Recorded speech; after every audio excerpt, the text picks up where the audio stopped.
How many of you are like me? You're a parent with a teenage son or daughter trying to figure out how to help them select a college major. Or maybe you are that high school student and you're trying to figure out for yourself, how do I go about this process of figuring out what I might major in, what my career might be? Well, I'm going through that very same thing right now with my daughter, which is my second child. My daughter is a 16-year-old right now with a lot of different interests and a lot of different strengths and passions, but doesn't quite know exactly what to major in. Now, she's got a little bit of time to do so, and we've had minor conversations about it so far, but I think we're going to start having some more specific conversations.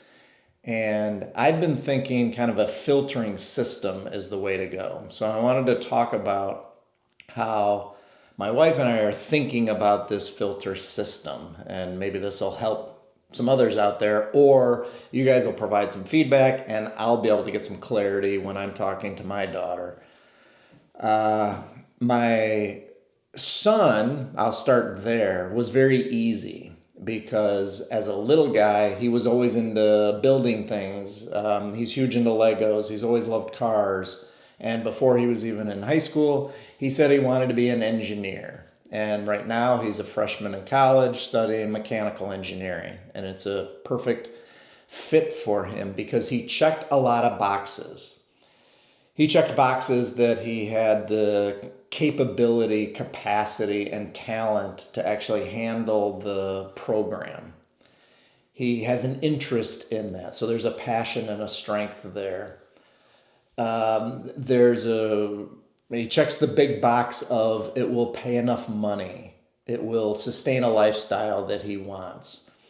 It's flexible enough that he can switch gears into a little different arena if need be down the road. So it was pretty easy for him.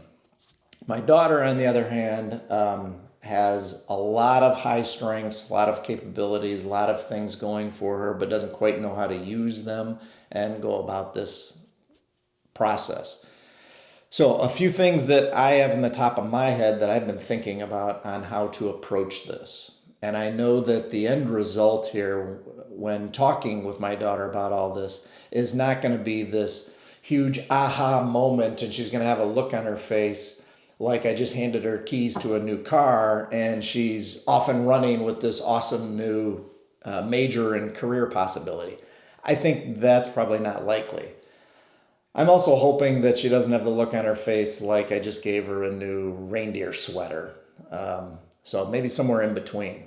So one of the big things for me is you have to be able to do this for a career. You know, you're making a selection here for 40 years. Now we know that there's people that go into second careers and there's people that switch gears. And again, as a high schooler right now, you don't have to have it all figured out. But when you're thinking about majors, when you're thinking about career choices, you do have to think about not just the trend or what you're into at this moment. It has to sustain a long period of time. So that's one thing.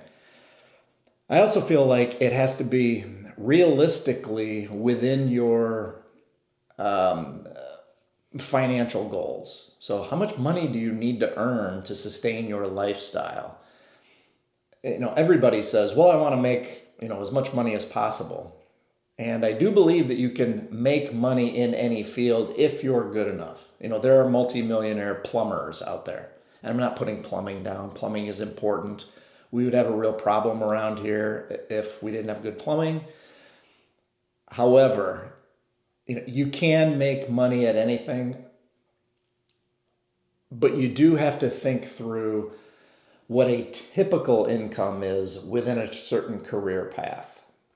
And is that income, going to provide you with what you need going forward? So I think that's important. There has to be job opportunities. You have to actually be able to get a job in this thing that you select. Because if you say that, well, I want to be a shoe cobbler, well, how many jobs out there are advertised for shoe cobbling these days? I know they're out there, But realistically speaking, are there enough opportunities in that field for you to not just get a first job, but grow and advance throughout a career? Does that occur? So that provides a certain level of stability. I think that stability is going to be important. Another big box in the filter system to check is, I think, your own personal strengths. Now, some people think that you have to have this huge talent day one in that field in order to be successful in it. No way, not in my opinion. A lot of the skills, a lot of the talent can be learned. You do need to have some of these strengths, though, going forward. For instance, if good communication is not a strength of yours, if it is an extreme weakness of yours, sales might not be your thing. So you do have to think about what your strengths are and where you naturally gravitate towards. So where do you inherently just find yourself? And then passion, I think, plays along with that. Now, I think the tricky thing about passion is some people say, well, I grew up loving soccer, so I want to go be a soccer coach. Well, there's people that are very successful with soccer coaching, but how many soccer coaching jobs are out there that can provide the income stability, career, everything that you need? And especially if you say that I want to live in North Dakota. Well, if you want to live in North Dakota and earn enough money as a soccer coach, that's a tough one. That's really tough. So passion can also be gone about in life through hobbies and interests, things that you do on the side. So certain things, it might be, hey, I love doing blank. Great. Do it for the rest of your life. Do it as a hobby. Push that creative interest for sure, but maybe it's not the career choice for you. So passion and strengths are huge. And I had mentioned not being a soccer coach in North Dakota. So location is a big deal. If you want to go into marketing for Nike or Coca-Cola, again, and living in a log cabin in a rural setting, hours away from any town with terrible Wi-Fi, that might not be the best connection of where you want to live, your lifestyle, and your career interests. So you do have to be thinking about some of these. Are you a big city person? Are you a rural person? Where, what careers fit in with that? I think something else to consider is how challenged you want to be in your career. Are you looking to always be challenged by big projects, deadlines, to always be pushing the envelope on your capabilities and where you go with things, always doing new things that are uncharted territory? And are you going to be excited by that? Or do you want a more laid back lifestyle? Do you want a more laid back career choice? And again, I'm not saying certain careers are always laid back and certain careers are always high energy, challenging types of positions, but there is certain jobs that have a certain rhythm or repetition to them. Say being a school teacher. Being a school teacher, you typically have the same start time every day. You know exactly where you're going to be at 10 a.m. You know exactly where you're going to be at 2 p.m. You know exactly what you're going to be doing when school lets out, what work you're going to be doing at home, what work, you know that you're not going to get the call at 2 a.m. when you're a school teacher. At least you shouldn't. If you do, something big happened, and I'd love to hear about that. But there are those positions that your hours change, and there's deadlines, and there's new avenues, and you've got to jump on a plane, and you've got to head to who knows where. And you're working with a different group of people one day, and you're working with somebody else the next day. So those are important aspects. And then there's the basic of how long do you want to go to school? Do you want to go to school for just a couple of years, a typical bachelor's degree? Do you need continued education as far as advanced degrees? Are you, if you want to be a medical doctor, are you okay getting started so much later than maybe some other people in other fields? And how much debt do you want to carry coming out of school? Are you okay paying that debt back over a longer period of time for the payoff of what eventually might come? So there's a lot of things to think about. I think the number one thing, though, that I'm going to use talking to my daughter is that you don't have to have this all figured out today. It will take some time. You can get started by crossing some things off the list and start wide and narrow it down. Start with just list taking your strengths, list making of your passions and interests. Talk to friends and family about what they think your passion is, your strengths, your weaknesses, what you might be good at. And then look for a college major that I think has some flexibility within it.